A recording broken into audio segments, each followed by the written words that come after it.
बच्चों सभी लोग कनेक्ट हो गए? बेटा ऑडियो वीडियो क्लियर है?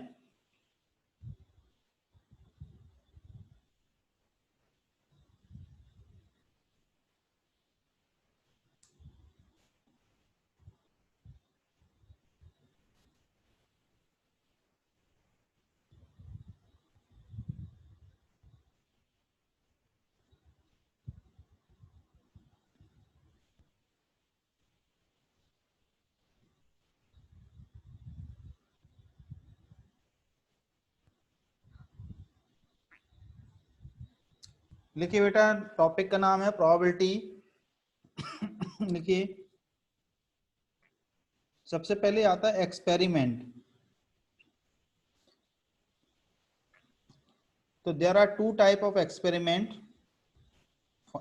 First is called deterministic. There are two type of experiment. First one is called deterministic. Second one is called probabilistic or random experiment. Deterministic क्या होता है बेटा? whose outcome is fixed and and result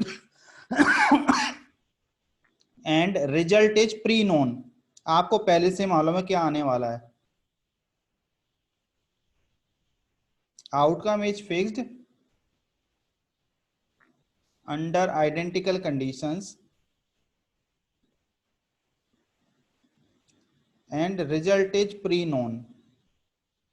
result is pre known. आपको experiment करने के पहले ही मालूम है कि क्या आने वाला है, क्या होने वाला है.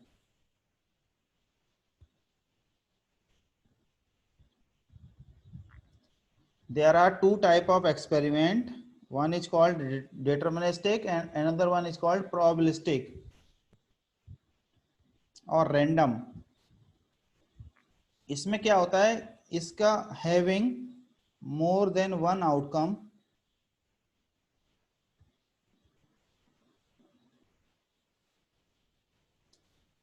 But outcome is not fixed.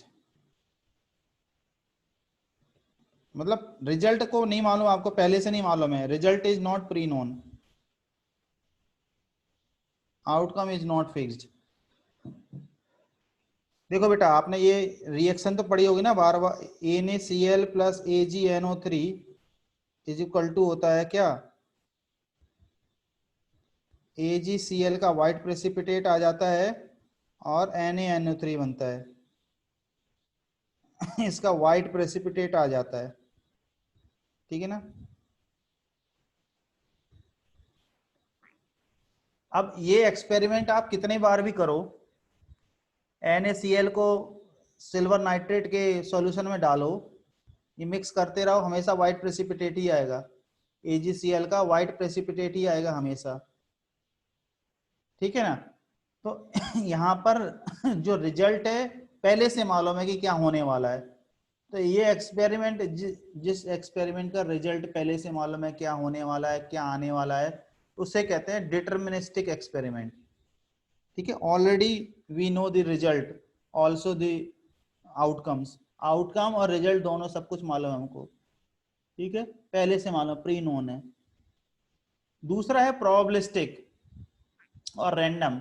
जैसे कि मैंने एक डाइस को थ्रो किया, एक डाई को थ्रो किया तो 1 to 6 कुछ भी आएगा. तो 1 to 6 क्या आएगा ये तो मालूम है, 1 से लेकर 6 के बीच में आएगा, चाहे जो कुछ भी आए. लेकिन एग्जैक्टली आने क्या वाला वो नहीं मालूम है. तो आउटकम हमें मालूम है क्या क्या पॉसिबल है, बट कौन सा एग्जैक्टली आया है वो नहीं मालूम.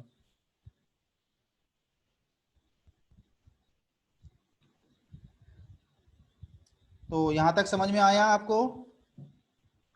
तो आपको ये tossing of a coin, dice का थ्रो,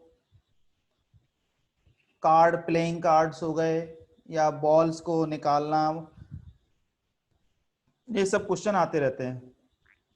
ठीक है? ये सब डाइस का हो गया, डाइस प्रॉब्लम हो गई, क्वाइन प्रॉब्लम हो गया, कार्ड्स प्रॉब्लम हो गए, और बॉल प्रॉब्लम हो गई, बॉल्स को कुछ मिक्स बॉल्स है, कुछ बॉल्स को ड्रॉ करना है, कुछ बॉल्स को ड्रॉ करना, मिक्स और बॉल को निकाल के वापस से रखना या नहीं रखना, इस तरह के प्रॉब्लम आते रहेंगे, तो हम देखेंगे आगे।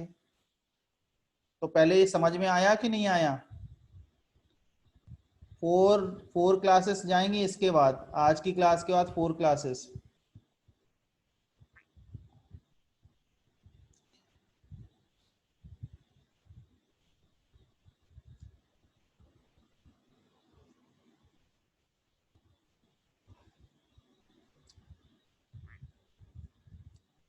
लिख लिया यहां तक?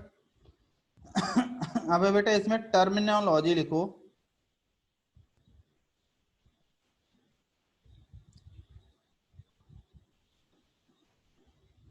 टर्मिनोलॉजी, ठीक है, इस चैप्टर को हमें समझना है, तो बेटा ये कुछ टर्म हमें समझ, जब तक समझ में नहीं आएंगे तो सब कुछ भी नहीं आने वाला। तो सबसे पहले sample space, SAMPLE, sample space denoted by capital S।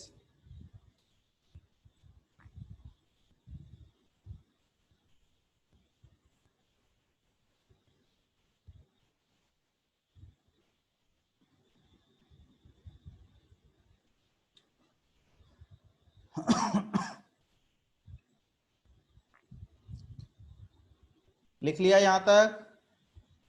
यहां तक समझ में आ गया ना ये एक्सपेरिमेंट वगैरह क्या होता क्या है?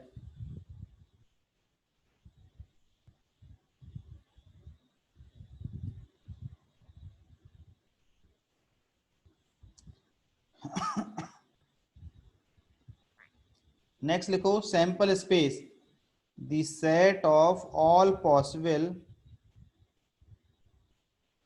Outcomes in an random experiment, in a random experiment।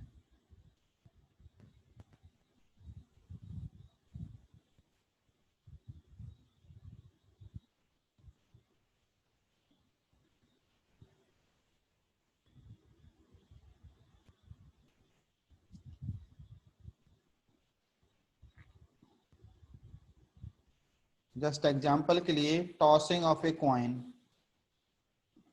Tossing of one coin, एक कॉइन को टॉस करेंगे तो क्या आएगा बेटा, हेड आएगा या फिर टेल आएगा? टॉसिंग ऑफ टू कॉइन,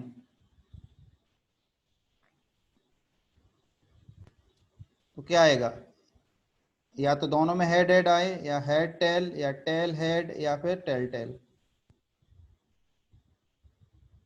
ठीक है।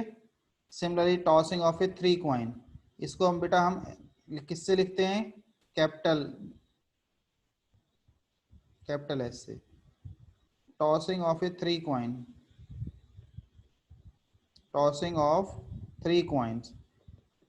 तो इसमें क्या आएगा बेटा, HHH, HST, HTH, HTT, THH, TST, TTH और TTT।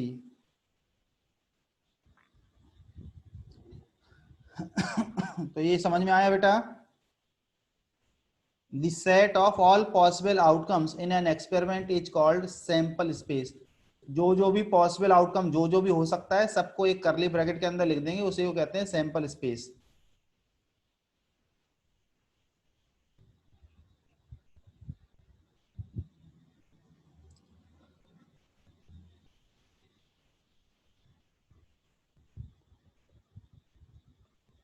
जैसे टॉसिंग ऑफ ए डाई, तो क्या आएगा, 1 2 3 4 5 6 आएगा। Tossing of two dice, dice इसका प्लूरल फॉर्म है।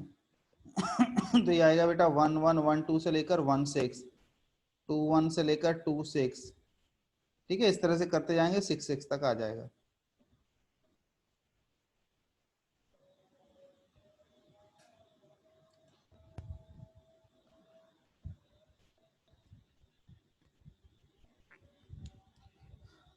अरे बच्चों समझ में आ रहा है सैंपल स्पेस क्या है?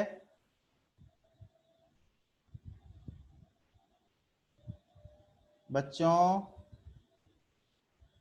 सैंपल स्पेस समझ में आया क्या है?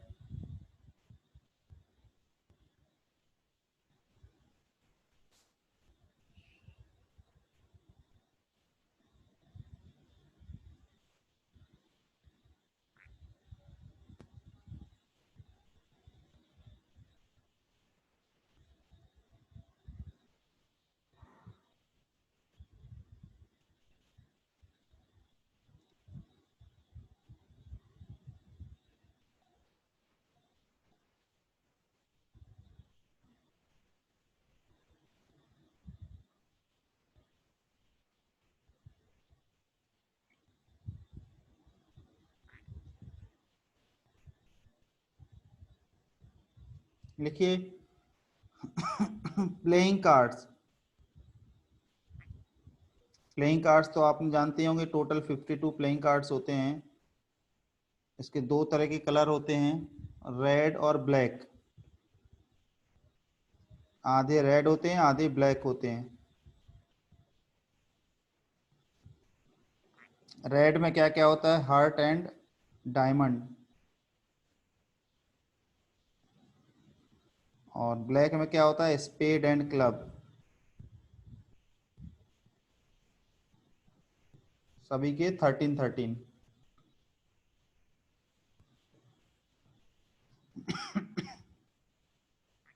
ठीक है, ये हो गया बेटा कलर। इसे कहते, इन सबको कहते हैं सूट्स।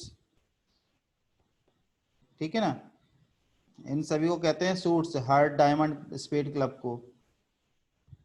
अब डिनोमिनेशन क्या क्या होते हैं? ये 13 कार्ड क्या क्या होते हैं उन्हें कहते हैं डिनोमिनेशन। तो ये होगा एस 2 3 से लेकर 10 तक, जैक, क्वीन, किंग, ये होते हैं बेटा 13 कार्ड। सभी के 13-13 कार्ड होते हैं हार्ट डायमंड स्पेड क्लब के। तो यदि जैक कहा जाए तो जैक के 4 कार्ड होंगे, एक हार्ट का, एक डायमंड का, एक स्पेड का, एक क्लब का। इसी तरह से किंग के 4 कार्ड होंगे, सभी के 4-4 कार्ड्स होते हैं।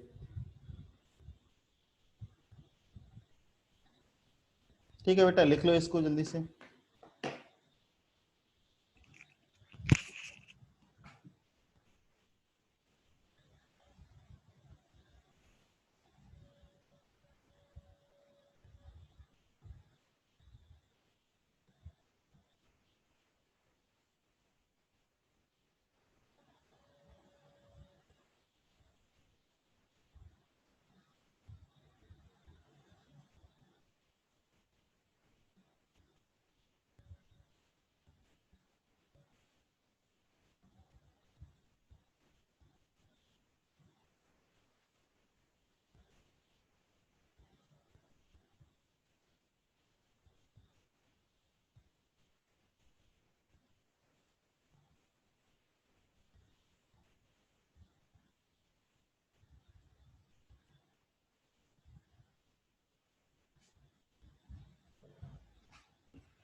ये सब समझ में आया बेटा अभी तक? तो ये टर्मिनोलॉजी है बेटा, टर्मिनोलॉजी क्रिस्टल क्लियर होना चाहिए, तब जाके बेटा चैप्टर बनेगा। ये एडवांस का और मेंस में एक क्वेश्चन, और एडवांस का फेवरेट है बेटा। एडवांस हो सकता है पैराग्राफ आ जाए, एडवांस हो सकता है इंटीजर टाइप आ जाए, सिंगल करेक्ट आ जाए, कुछ भी आ सकता है, लेकिन इंपॉर्टेंट चैप्टर फॉर एडवांस।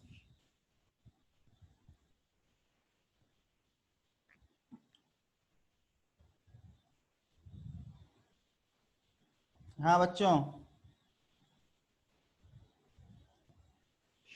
लिख लिया?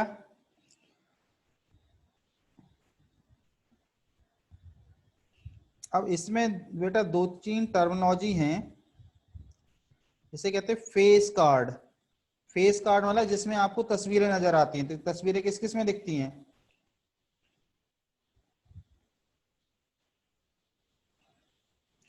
जैक के 4, क्यू के 4, किंग के 4, तो 12 कार्ड्स होते हैं टोटल।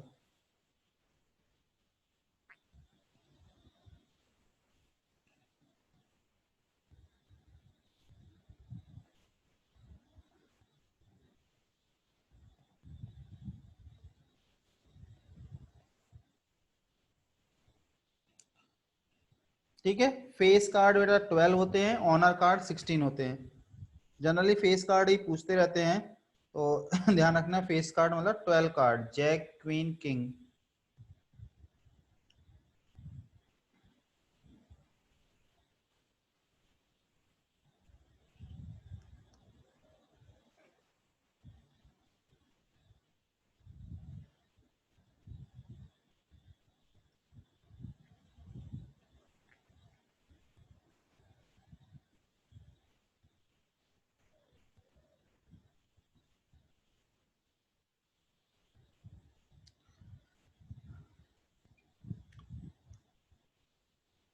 लिख लिया। नेक्स्ट लिखिए event, denoted by, generally denoted by E, A B C D कुछ भी लिखा रहेगा।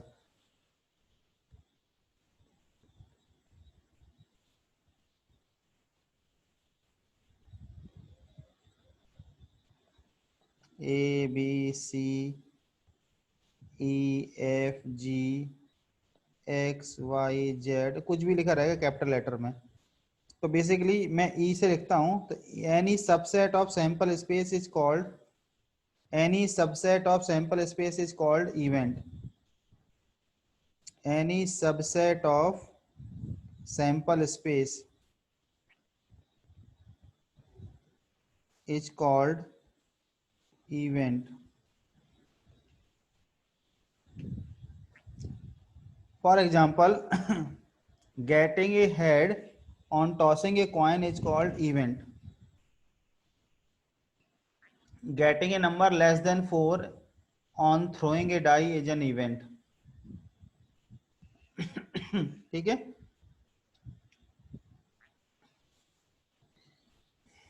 इवेंट के दो पार्ट हैं, एक एक एक वर्ड यूज होता है सर्टेन इवेंट। सर्टेन इवेंट का मतलब वो इवेंट होने ही वाली है। तो जब ई सैंपल स्पेस के बराबर हो जाता है तो उसे कहते हैं सर्टेन इवेंट।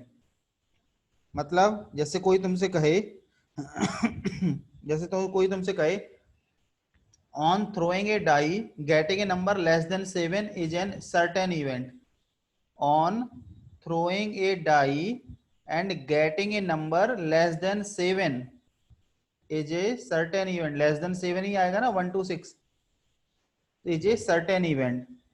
आया नहीं आया समझ में। इसी तरह से extreme, other extreme is impossible event. Impossible event का मतलब ई है फाई, कोई है। So on on throwing a die and getting a number more than 6 is an impossible event। आया नहीं आया समझ में।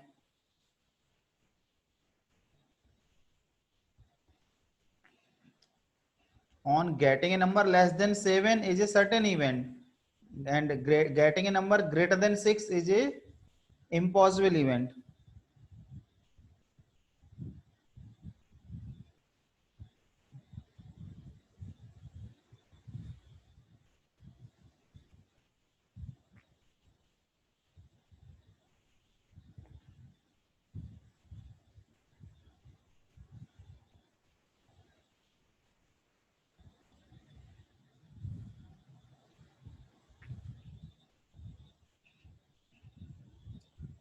अटका रहा, अटक रहा है क्या बेटा?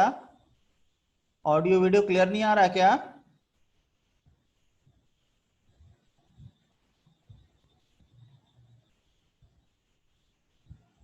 अरे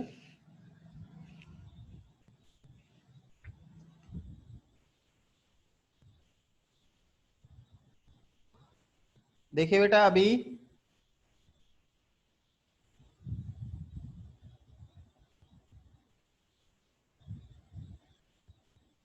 ऑल ओके कि नहीं है? ओके नहीं है।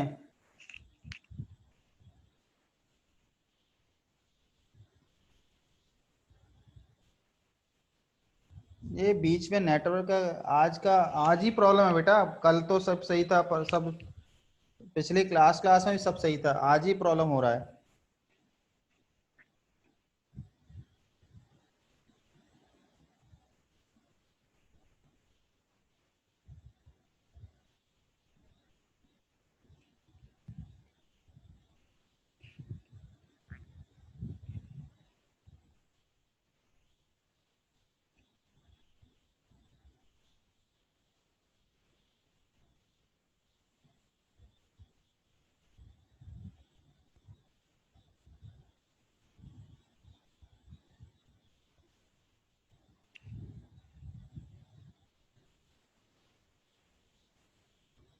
अब बेटा नेक्स्ट लिखिए equally likely events.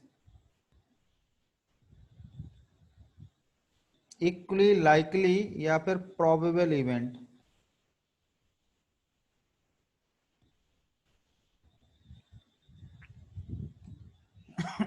Equally likely और इक्वली प्रोबेबल इवेंट्स।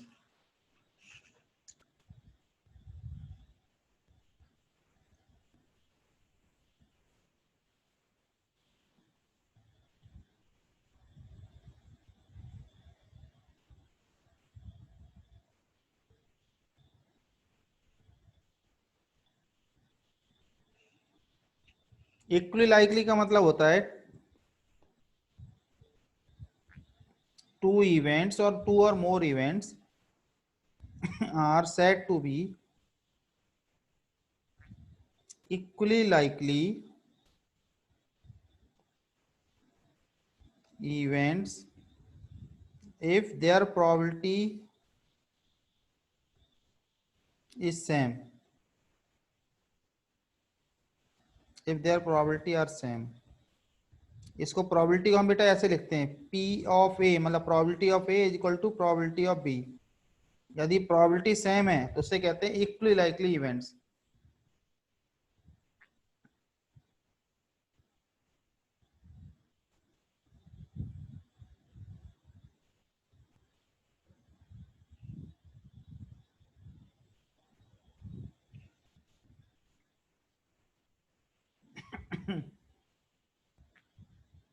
हाँ बच्चों, क्लियर हुआ है नहीं हुआ? इक्वली लाइकली इवेंट्स का मतलब होता है प्रोबेबिलिटी सेम है। तो यदि तुमसे कोई कहे कि A and B are equally likely events, तो हमको चेक करना है ए और बी की प्रोबेबिलिटी सेम आ रही है कि नहीं आ रही है।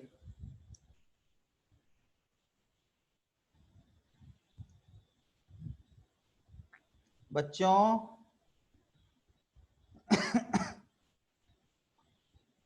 ऑडियो वीडियो प्रॉब्लम अभी भी आ रही है क्या?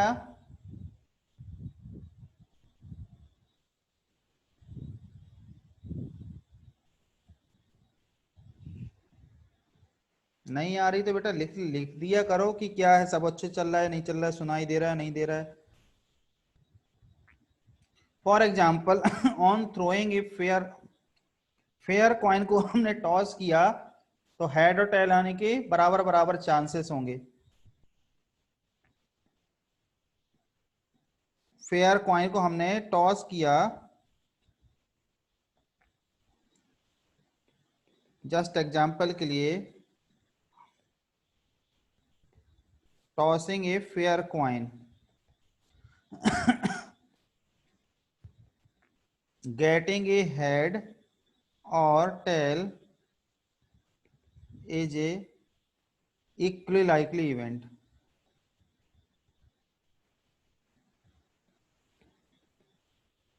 Are equally likely events,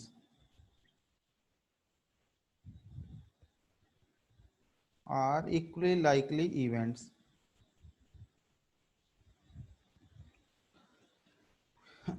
fair coin है या फेयर डाई है, अनबायस्ड क्वाइन है, इसका मतलब है कि हेड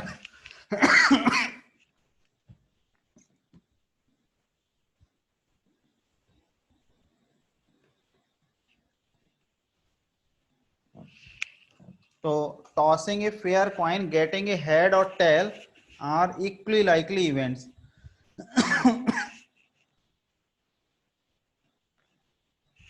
ठीक है, on toss, on throwing a die and getting a number 1 to 6 is an equally likely events। Fair coin, यदि फेयर डाई को हमने थ्रो किया तो 1 आए, 2 आए, 3 आए, सबके बराबर बराबर चांसेस रहते हैं आने के, तो इनकी प्रोबेबिलिटी भी सेम रहेगी। अब बेटा नेक्स्ट है म्यूचुअली एक्सक्लूसिव इवेंट। ये बहुत वर्ड यूज करते हैं, जहां देखो उसी क्वेश्चन में ये लिखा रहेगा, तो आपको यदि समझ में नहीं आएगा लिखा क्या है तो फिर क्वेश्चन कैसे कर पाओगे।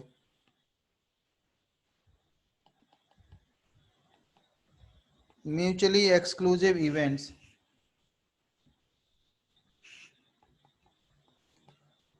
two events E and F are said to be mutually exclusive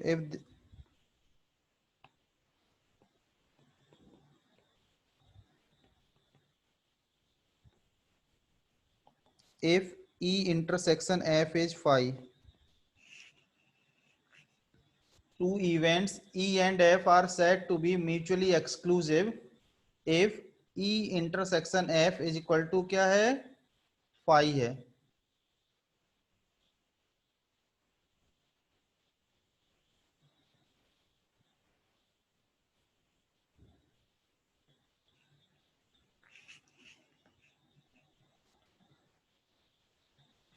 ठीक है, जिसके बारे में three events E F G are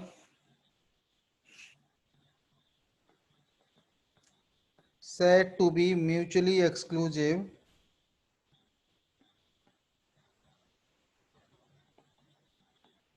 if E intersection F intersection G is phi.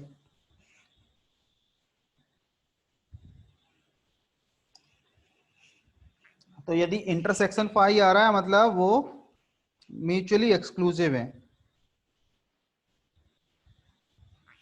For example, on throwing a die, getting an odd number and getting an even number are mutually exclusive. Getting odd number and getting even number are mutually exclusive. तो odd आएगा तो even नहीं आएगा, even आएगा तो odd नहीं आएगा, तो मतलब दोनों का इंटरसेक्शन फाई है, दोनों एट ए टाइम नहीं हो सकते. ठीक है. Getting even number and getting prime number are not mutually exclusive, क्योंकि इवन नंबर और प्राइम नंबर दोनों का इंटरसेक्शन में 2 आ जाएगा, तो कॉमन कुछ भी नहीं होना चाहिए, तभी हम कहेंगे उसको कि म्यूचुअली एक्सक्लूसिव है.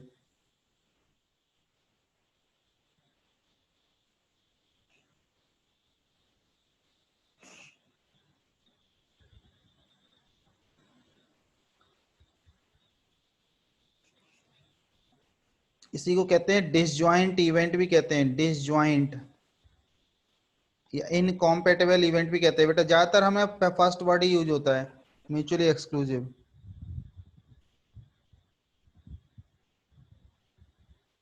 नेक्स्ट लिखो exhaustive. Exhaustive events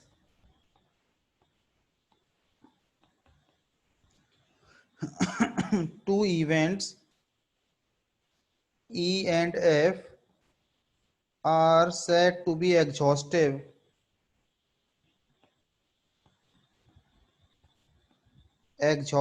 if E union F is sample space. दोनों का यूनियन सैंपल स्पेस के बराबर है तो इसे कहते हैं एग्जॉस्टिव इवेंट्स. थ्री इवेंट्स का इसी तरह से, three events E and F are said to be exhaustive if E union F union G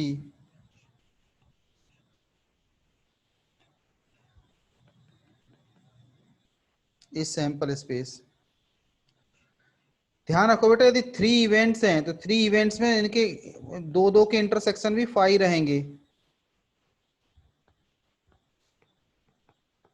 basically तीनों इवेंट्स का कुछ भी कॉमन नहीं होना चाहिए आपस में, तब हम कहते हैं म्यूचुअली एक्सक्लूसिव है. आपस में कुछ भी कॉमन नहीं है, तो यदि तीन इवेंट्स का आपस में कुछ भी कॉमन नहीं है तो उसे कहते हैं म्यूचुअली एक्सक्लूसिव.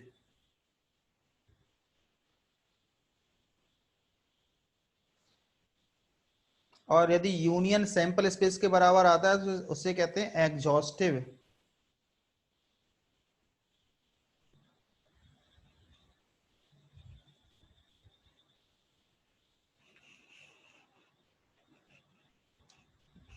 तो आप इवेंट्स लिखिए, यूनियन लीजिए, यदि सैंपल स्पेस के बराबर आ गया तो मतलब समझ जाना कि वो एग्जॉस्टिव इवेंट्स है. इंटरसेक्शन फाई आ गया इसका मतलब वो क्या है, म्यूचुअली एक्सक्लूसिव है.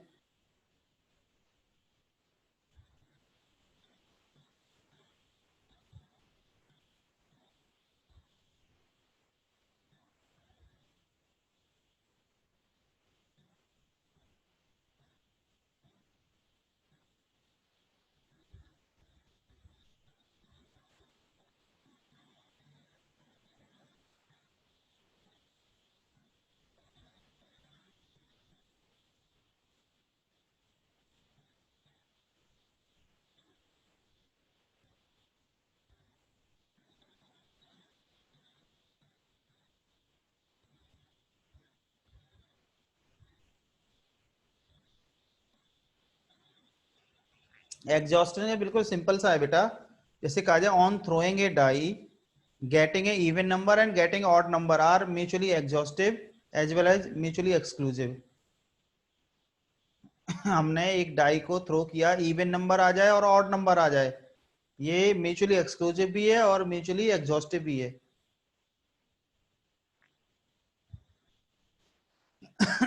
जैसे तुमसे कहा है on throwing a die getting a number less than 4 less than 5 and getting a number greater than 2 are mutually exclusive mutually exhaustive। Less than 4 आएगा मतलब 1 2, लेस देन 5 होगा तो आ जाएगा 1 2 3 4, और ग्रेटर देन 2 और ग्रेटर देन 2 होगा तो आ जाएगा 3 4 5 6, दोनों का यूनियन लोगे तो सैंपल स्पेस आ जाएगा। तो ये आपको क्या करना है, दोनों इवेंट को लिखिए और यदि यूनियन सैंपल स्पेस के बराबर आ रहा है तो एग्जॉस्टिव है, यदि इंटरसेक्शन 5 आ रहा है मतलब म्यूचुअली एक्सक्लूसिव है। आया नहीं आया समझ में आप?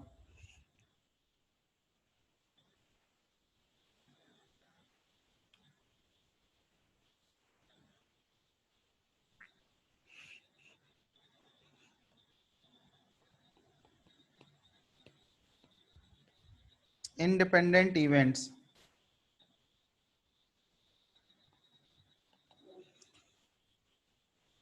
इंडिपेंडेंट इवेंट्स क्या होता है? Two events are said to be independent of each other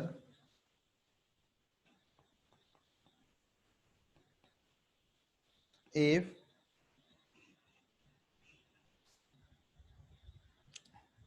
happening या ऑकरेंस, जो भी कुछ भी वर्ड यूज हो रहा हो, हैपनिंग या फिर ऑकरेंस जो भी वर्ड यूज हो, मतलब दोनों हमारे लिए सेम है, of one event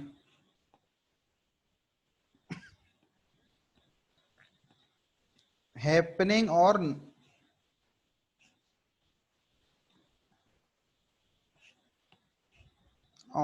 non happening, non occurrence of one event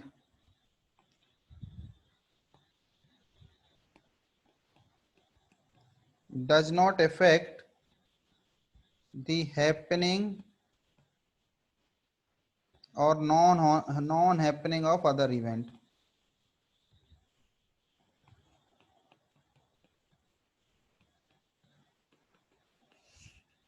बेटा देखो इसको एग्जांपल समझो, मैंने मेरे पास में एक डाई है एक कॉइन है, मैंने एक डाई और एक कॉइन को फेंका, टॉस थ्रो किया, तो कॉइन में हेड आया या टेल आया या फिर डाई में 1 2 6 कुछ भी आया, तो इस फर्स्ट मतलब हेड या टेल का 1 2 6 का तो कोई रिलेशन है नहीं ना, तो फर्स्ट मतलब हेड आया या नहीं आया उसका डाई के किसी भी नंबर के आने से तो कोई रिलेशन नहीं है ना, तो डाई का थ्रो करना और क्वाइन का थ्रो करना, these two are independent of each other. अब इसी तरह से मैं दो और समझा देता हूं, मैंने एक क्वाइन को 5 बार टॉस किया, पांचों बार लेट से हेड आया, अब जो छठवें बार यदि मैं टॉस करूंगा तो इसके पहले 5 वाले टेस्ट से कोई लेना देना होगा क्या? यदि मैंने कोई एक डाई को थ्रो किया, every tosses are independent of each other. आप मैं कोई भी टॉस में आज मैं 2 बार टॉस किया, 5 बार किया, 50 बार किया, उसका नेक्स्ट टॉस से कोई लेना देना नहीं, every toss are independent of each other. ठीक है, तो एक डाई और एक कॉइन को टॉस करेंगे तो डाई में 1 2 6 कोई भी नंबर आएगा, इसी तरह से हेड या टेल आएगा कॉइन में, तो इन दोनों का आपस में कोई रिलेशन नहीं है। मतलब यदि कोई तुमसे कहे कि कॉइन में हेड आ गया तो बताओ डाई में क्या आया होगा? तो क्या हेड आई या टेल आई, उसका कॉइन, उसका डाई के किसी भी नंबर से कोई लेना देना नहीं। इसलिए कॉइन में क्या आया और डाई में क्या आया, ये दोनों आपस में क्या है, इंडिपेंडेंट है। Similarly tosses, every toss are independent of each other. पहले टॉस में मैंने हेड आया, सेकंड में टेल आया, थर्ड में टेल आया, फोर्थ में हेड आया, फिफ्थ में क्या आएगा नहीं बता सकते भाई, क्योंकि उसके पहले क्या हुआ बाद में क्या हुआ कोई फर्क नहीं पड़ता। लेकिन कोई भी toss, every tosses are independent of each other. मैंने एक कॉइन को टॉस किया 5 बार, पांचों बार हेड आया, तो बताओ छठवीं बार टॉस करने के बाद क्या आएगा? तो बेटा हम नहीं बता सकते हेड आएगा कि टेल आएगा, क्योंकि वो टॉस इंडिपेंडेंट है, पहले वाले टॉस से कोई लेना देना नहीं होता है। आया नहीं आया समझ में?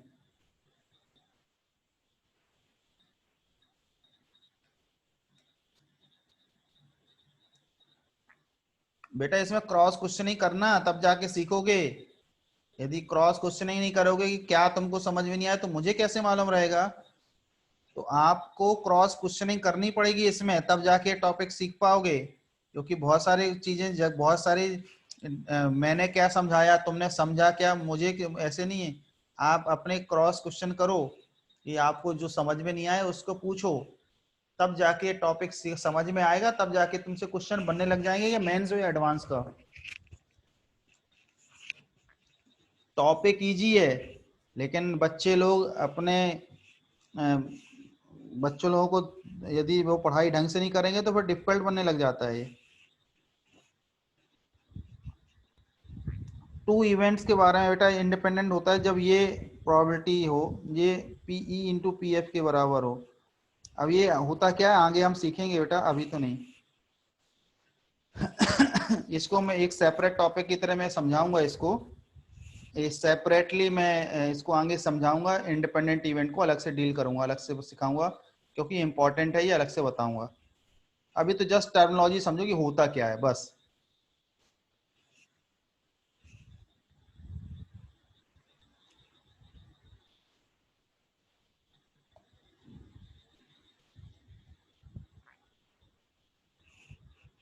लिख लिया?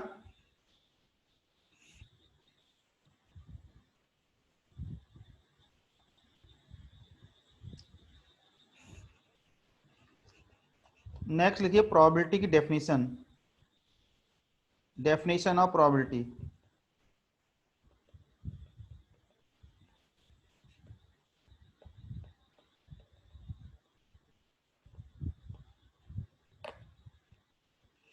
Definition of probability. This is called classical definition.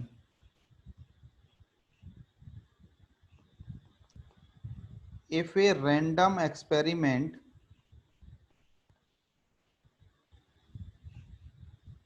results in n mutually exclusive, equally likely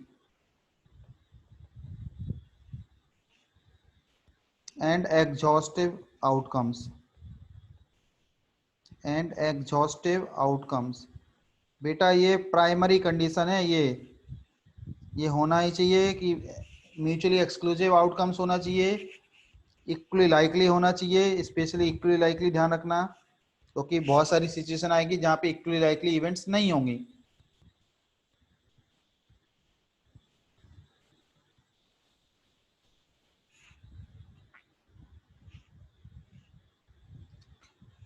outcomes out of which m outcomes m are favorable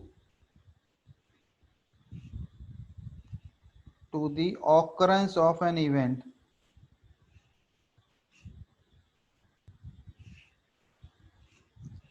then the probability of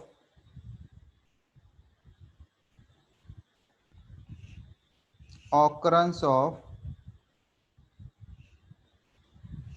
A is given by,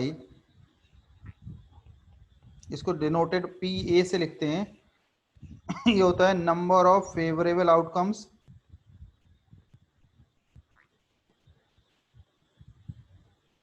divided by number of total outcomes, that is favourable कितने हैं, M है, total है N. बेटा इसमें underline कर लीजिएगा इस चीज को, और डबल अंडरलाइन कर लीजिएगा इक्वली लाइकली इवेंट्स को, क्योंकि आप आगे चल के ऐसी सिचुएशन फेस करोगे जहां पे इक्वली लाइकली आउटकम्स नहीं होंगे। फॉर एग्जाम्पल फेयर क्वाइन की जगह में यदि बायस्ड क्वाइन है तो फिर ये डेफिनेशन फेल हो जाएगी, वहां पे डेफिनेशन नहीं लगा सकते। फॉर एग्जाम्पल फेयर क्वाइन होता है तो फेयर क्वाइन होता है तो हेड और टेल के बराबर बराबर चांसेस होते हैं आने के, लेकिन यदि फेयर क्वाइन नहीं है, वेटेड क्वाइन है, बायस्ड क्वाइन है, तो फिर हम ये डेफिनेशन नहीं लगा पाएंगे। इसी तरह से यदि बायस्ड डाई है या वेटेड डाई है तो वन हो सकता है, वन आने के चांसेस ज्यादा हो, टू आने के चांसेस कम हो, तो फिर हम ये डेफिनेशन नहीं लगा पाएंगे। ये डेफिनेशन तभी लगा सकते हैं हम जब वो 1 2 3 से लेकर 6 तक आने के चांसेस सभी के बराबर बराबर हो, इक्वल चांसेस हो सभी के, इक्वली लाइकली इवेंट्स लिखा है मैंने। आया नहीं आया समझ में? बेटा वो जो ऊपर जो डेफिनेशन लिखी है, ये डेफिनेशन ये डेफिनेशन होती है बेटा इंडिपेंडेंट इवेंट्स की।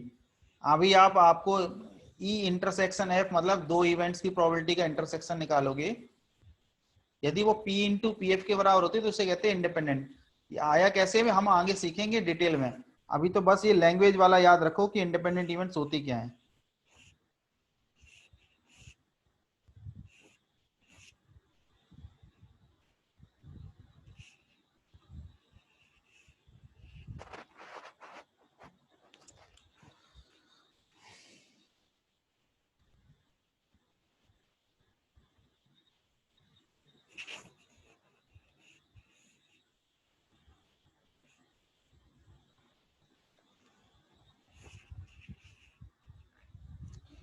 इसी तरह से प्रोबेबिलिटी ऑफ यदि ए बार हो या ए डैश हो या फिर ए कॉम्प्लीमेंट हो, इसका मतलब था प्रोबेबिलिटी ऑफ नॉन ऑकरेंस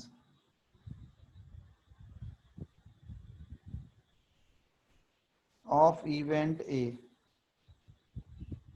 तो ये होता है बेटा नंबर ऑफ अनफेवरेबल आउटकम्स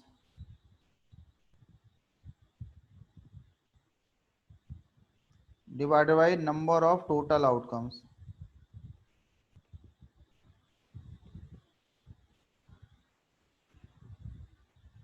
तो ये हो गया n माइनस एम, तो देखो m फेवरेबल है तो remaining n minus M unfavourable होंगे, ये होगा।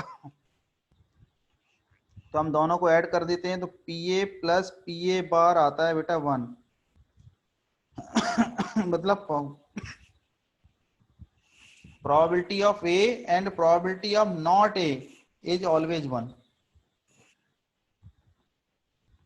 इसको हमें याद रखना है, फर्स्ट पॉइंट। सेकंड पॉइंट है जो प्रोबेबिलिटी की वैल्यू होती है वो 0 और 1 के बीच में होती है।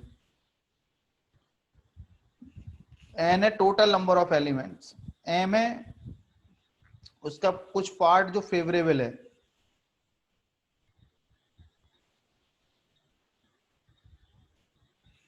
हाँ बच्चों, अभी तक ऑडियो ऑडियो क्लियर नहीं हुआ क्या बच्चों? ऑडियो क्लियर हुआ कि नहीं हुआ?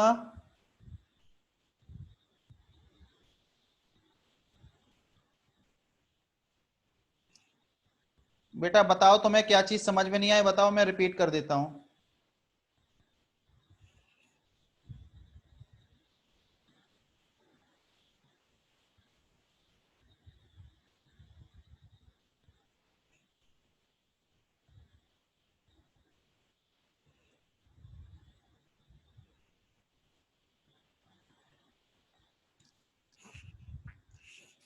फेवरेबल आउटकम न्यूमरेटर में, डिनोमिनेटर में टोटल आउटकम, तो इनका रेशियो ये हमेशा 1 से कम रहेगा। अब प्रोबेबिलिटी यदि 0 है, इसका मतलब वो है impossible event, then A is called impossible event.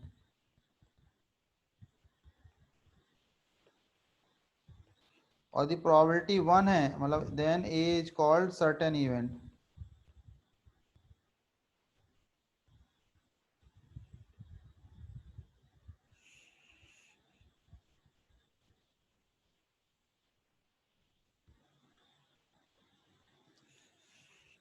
बेटा नेट स्पीड तो अब सही आ गई है, लेकिन उसको मैं चेंज नहीं कर पाऊंगा, अगर चेंज करूंगा तो फिर सब पूरा सेटिंग चेंज करना पड़ जाएगी।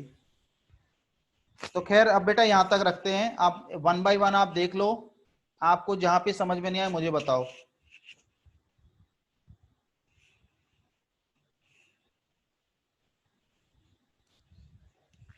चलो बेटा, जो भी डेफिनेशन अभी तक आपने जो पढ़ी हैं, जो भी आपको समझ में नहीं आई बताओ, मैं आपको अनम्यूट कर देता हूँ, आपको जो चीज समझ में नहीं आई बताना मुझे।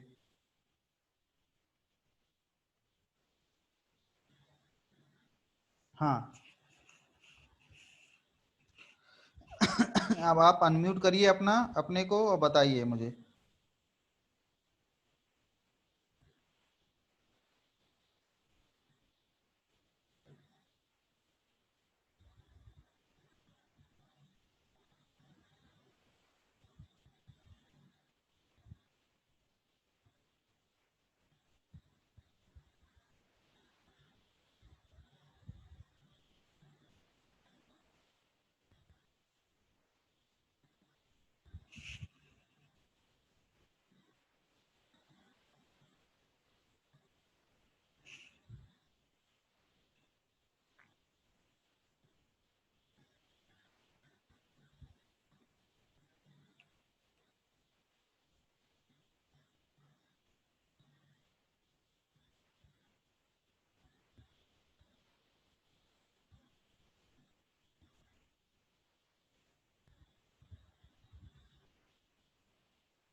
ठीक है बेटा, जिसको डाउट है तो वो बस आज की क्लास में बस यहीं तक रखते हैं।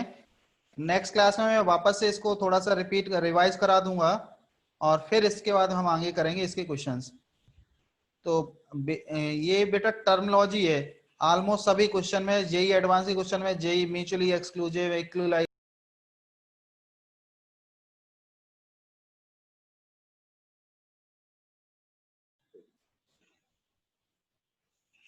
ऑलमोस्ट सभी जो जेई एडवांस के सभी क्वेश्चन में ये टर्मिनोलॉजी यूज होती रहती हैं।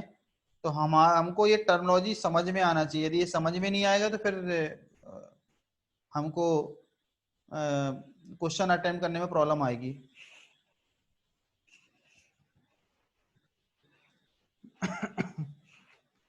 ठीक है बेटा, तो आज की क्लास में बस यहीं तक, नेक्स्ट क्लास में आगे।